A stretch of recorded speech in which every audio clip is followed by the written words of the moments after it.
যুদ্ধ বিগ্ৰহ বহিৰাগতৰ কামৰূপ আক্ৰমণ মুছলমানৰ কামৰূপ আক্ৰমণ। নমস্কাৰ বন্ধুসকল, সকলোকে স্বাগতম জনালোঁ KSK এডুকেয়াৰ চেনেলটোলৈ। আজি আমি এই ভিডিঅ'ত আসাম হিষ্টৰী ডিছকাছ কৰিম। অসম বুৰঞ্জীৰ যুদ্ধ বিগ্ৰহ বা বহিৰাগতৰ আক্ৰমণ আমি এই ভিডিঅ'টোত ডিছকাছ কৰিম। দিল্লী চুলতানেটৰ সময়ত বেংগলৰ পৰা কোনে কেনেদৰে কামৰূপ আক্ৰমণ কৰিছিল বা আক্ৰমণৰ চেষ্টা চলাইছিল সেই বিষয়ে আমি এই ভিডিঅ'টোত ডিছকাছ কৰিম। যুদ্ধ বিগ্ৰহ মুছলমানৰ কামৰূপ আক্ৰমণ। মুছলমানসকলে কামৰূপ আক্ৰমণ কৰাৰ আগে আগে কামৰূপত বা অসমত কি হৈছিলে সেইখিনি সময়ত চন 1100ত ৰামপালৰ লগতে পাল বংশ শেষ হৈ যায়। ৰামপালৰ মৃত্যু হোৱাৰ লগে লগে পাল বংশ বিনষ্ট হয় আৰু পাল বংশ বিনষ্ট হোৱাৰ লগে লগে কামৰূপ ৰাজ্যৰ থানবান হৈ যায়। কামৰূপ ৰাজ্য ভাঙি চুৰুমাৰ হৈ যায়, ভাগ বতৰা হৈ যায়। তাৰে এটা অংশত ৰজা পৃথুৱে ৰাজ কৰিছিলে আৰু ৰাজধানী আছিল উত্তৰ গুৱাহাটী। উত্তৰ গুৱাহাটীত ৰাজধানী পাতি কেনে বা কামৰূপ মহানগৰত ৰাজধানী পাতি কেনে ৰজা পৃথুৱে ৰাজ কৰিছিল 1195 পৰা 1228 খ্ৰীষ্টাব্দলৈ। আৰু 1189 চনত শদিয়াত বীৰপালে চুতীয়া ৰাজ্য স্থাপন কৰে। এই ৰজা পৃথুৰ দিনতে মুছলমানসকলে 3বাৰ কামৰূপ আক্ৰমণ কৰে। এই ৰজা পৃথুৰ দিনতে ৰজা পৃথুৰ সমসাময়িকভাৱে 1206 চনত দিল্লী চুলতানেট গঠন হয়। গতিকে আমি এতিয়া মুছলিমে কামৰূপ আক্ৰমণৰ আগে আগেনো দিল্লী চুলতানেটত কি হ'ল সেইটো অলপমান ডিছকাছ কৰিম। দিল্লী চুলতানেট মহম্মদ ঘড়ীয়ে তেওঁৰ চাকৰ কুতুবুদ্দিন আইবাকক আমিৰ-ই-আখুৰ দ্য মাষ্টাৰ অফ স্লেভ পাতে। মহম্মদ ঘড়ীৰ এজন চাকৰ আছিলে কুতুবুদ্দিন আইবাক, যি মহম্মদ ঘড়ীৰ খুব লয়েল আছিলে। সেইকাৰণে মহম্মদ ঘড়ীয়ে আমিৰ-ই-আখুৰ অৰ্থাৎ দ্য মাষ্টাৰ অফ স্লেভ পাতি দিয়ে, যিয়ে নেকি 1206 চনত দিল্লী চুলতানেট গঠন কৰে। আৰু এই দিল্লী চুলতানেটত 5টা ডাইনাষ্টিয়ে ৰাজত্ব কৰিছিল, যাৰ প্ৰথম 3টা ফাৰ্ষ্ট 3 কি আছিলে? ফাৰ্ষ্ট 3 ডাইনাষ্টিটো কি আছিলে? তুৰ্কিছ অৰিজিনৰ আছিল, তুৰ্কিছ অৰিজিন, তুৰ্কিছ মূলকৰ আছিলে। আৰু চতুৰ্থটো আছিলে চাইড ডাইনাষ্টি।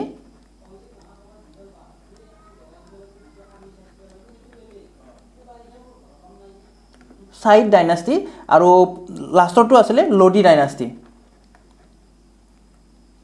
লোডি ডাইনাষ্টি যি কি আছিলে আফগান অৰিজিন আছিলে, আফগান মূলৰ আছিল, আফগান অৰিজিনৰ আছিলে।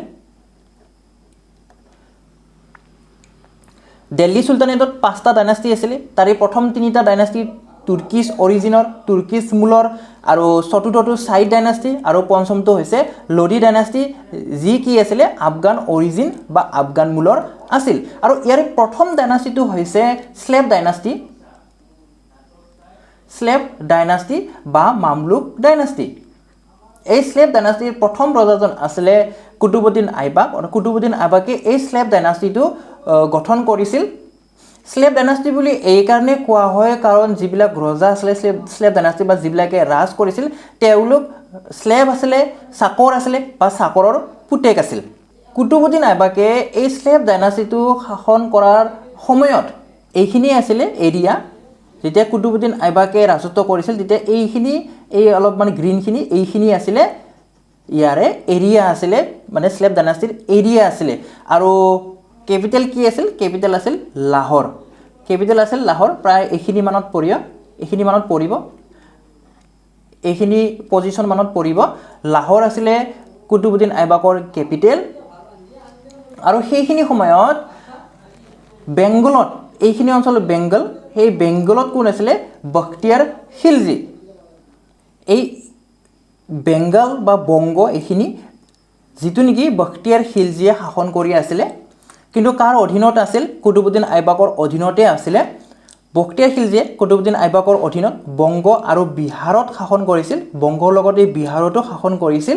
যিয়ে নেকি এই বখতিয়াৰ খিলজী, যিয়ে নেকি নালন্দা ইউনিভাৰ্চিটিত জুই লগাই দিছিলে, নালন্দা ইউনিভাৰ্চিটি জুই লগাই কেনে চাৰখাৰ কৰিছিল। আৰু যিবিলাক বুদ্ধিষ্ট মংক আছিলে সেই বুদ্ধিষ্ট মংকবিলাকক কি কৰিছিল? হত্যাও কৰিছিল। আৰু এইজন বখতিয়াৰ খিলজীয়ে কি কৰিছিল? কামৰূপ আক্ৰমণৰ, এইখিনি কামৰূপ আক্ৰমণৰ চেষ্টা চলাইছিল। বখতিয়াৰ খিলজীয়ে 1206 চনত কামৰূপ আক্ৰমণ কৰে আৰু কামৰূপ সেনাৰ হাতত পৰাজয় বৰণ কৰি কোনো মতে প্ৰাণ লৈ বংগলৈ পলাই যায় আৰু এয়া আছিলে মুছলমানৰ প্ৰথম কামৰূপ আক্ৰমণ আৰু এই যে আক্ৰমণ বখতিয়াৰ খিলজীয়ে যে 1200 চনত কামৰূপ আক্ৰমণ কৰে আৰু বিধ্বস্ত হয় কামৰূপ সেনাৰ হাতত এই কথাটো আছে কানাই বৰশী বোৱা শিলালিপিত পোৱা যায় উত্তৰ গুৱাহাটীত এটা শিলালিপি উদ্ধাৰ হৈছিলে যাৰ নাম আছিল কানাই বৰশী বোৱা শিলালিপি কানাই বৰশী বোৱা শিলালিপি এই শিলালিপিত এই কথাটো উল্লেখ আছে যে বখতিয়াৰ খিলজীয়ে যে 1206 চনত কামৰূপ আক্ৰমণ কৰি কামৰূপ সেনাৰ হাতত বিধ্বস্ত হয় পৰাজয় বৰণ কৰে আৰু কোনোমতে প্ৰাণ লৈ বংগলৈ পলাই যায় এইখিনি কথা এই শিলালিপিত পোৱা যায় আৰু তেতিয়া অসমীয়াৰ মাহ আছিলে চত মাহ কামৰূপত ৰজা পৃথুৱে ৰাজ কৰি থকা সময়ত দিল্লী চুলতানেটৰ আন্ধাৰত থকা এই বংগৰ শাসনকৰ্তাই 3বাৰৰ বাবে অসম আক্ৰমণ কৰে বা অসম আক্ৰমণৰ চেষ্টা চলায় তো প্ৰথমবাৰৰ বাবে কুতুবুদ্দিন আইবাকৰ অধীনত থকা বখতিয়াৰ খিলজীয়ে 1206 চনত কামৰূপ আক্ৰমণ কৰে আৰু কি হয় কামৰূপ সৈন্যৰ হাতত বিধ্বস্ত হয় এইখিনি কথা কত পোৱা যায় কোনটো শিলালিপিত পোৱা যায় কানাই বৰশী বোৱা শিলালিপিত পোৱা যায় কুতুবুদ্দিন আইবাকে 1206 পৰা 1210 চনলৈকে মামলুক ডাইনাষ্টিৰ ৰজা হয় তাৰে পিছত ইলতুৎমিছৰ শাসনকালত 1226 চনত বংগৰ শাসনকৰ্তা গিয়াছুদ্দিন ইৱাজ খিলজীয়ে কামৰূপ আক্ৰমণ কৰে আৰু এয়া আছিল মুছলমানৰ দ্বিতীয়বাৰৰ বাবে কামৰূপ আক্ৰমণ ইলতুৎমিছ আৰু গিয়াছুদ্দিন ইৱাজ খিলজীৰ মিল নাছিলে কাৰণ গিয়াছুদ্দিন ইৱাজ খিলজী ইলতুৎমিছৰ কি নাছিলে লয়েল নাছিল আৰু সেই কাৰণে লয়েল নাছিল গিয়াছুদ্দিন ইৱাজ খিলজী ইলতুৎমিছৰ কি হৈছিল বিদ্ৰোহী হৈছিল যিয়ে নেকি 1226 চনত গিয়াছুদ্দিন ইৱাজ খিলজীয়ে 1226 চনত এই কামৰূপ আক্ৰমণৰ প্ল্যান কৰে আৰু কামৰূপ আক্ৰমণৰ কাৰণে আগবাঢ়ি আহে এইখিনি কথা আকৌ ইলতুৎমিছে গম পায় ইলতুৎমিছে গম পোৱাৰ পিছত ইলতুৎমিছৰ ল'ৰা পুত্ৰ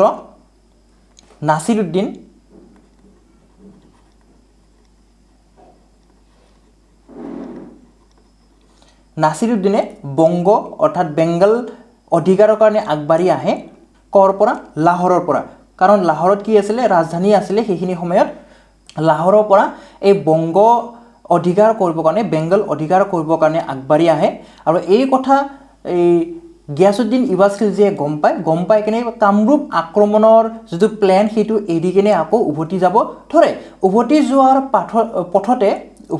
পথতে কামৰূপ সৈন্যৰ লগত হতাহতি হয় কামৰূপ সৈন্যৰ লগত যুদ্ধ লাগিব লগা হয় আৰু এই যুদ্ধত কামৰূপ সেনাৰ লগত কি হয় পৰাজিত হয় কামৰূপ সেনাৰ লগত পৰাজিত হৈ কেনে ই বংগলৈকে গুচি যায় বংগলৈকে পলাই যায় আকৌ বংগত গৈ কেনে কাৰ লগত আকৌ যুদ্ধ লাগে নাছিৰুদ্দিনৰ লগত যুদ্ধ লাগে নাছিৰুদ্দিন ইলতুৎমিছৰ ল'ৰা নাছিৰুদ্দিনৰ লগত যুদ্ধ লাগে আৰু নাছিৰুদ্দিনৰ হাতত পৰাস্ত বৰণ কৰে আৰু নাছিৰুদ্দিনৰ এই হাততে কি হয় মৃত্যু হয় তৃতীয়বাৰৰ কাৰণে আক্ৰমণ কৰিছিলে 1228 চনত নাছিৰুদ্দিন শাহ হে 1228 চনত কামৰূপ আক্ৰমণ কৰে আৰু এয়া আছিল মুছলমানৰ কামৰূপ আক্ৰমণ তৃতীয়বাৰৰ কাৰণে কামৰূপ আক্ৰমণ বা ৰজা পৃথুৰ দিনত কামৰূপ আক্ৰমণ আৰু এই আক্ৰমণত 1228 চনৰ এই আক্ৰমণত ৰজা পৃথুৰ কি হয় পৰাজয় বৰণ হয় ৰজা পৃথুৰ মৃত্যু হয় এই ৰজা পৃথুৰ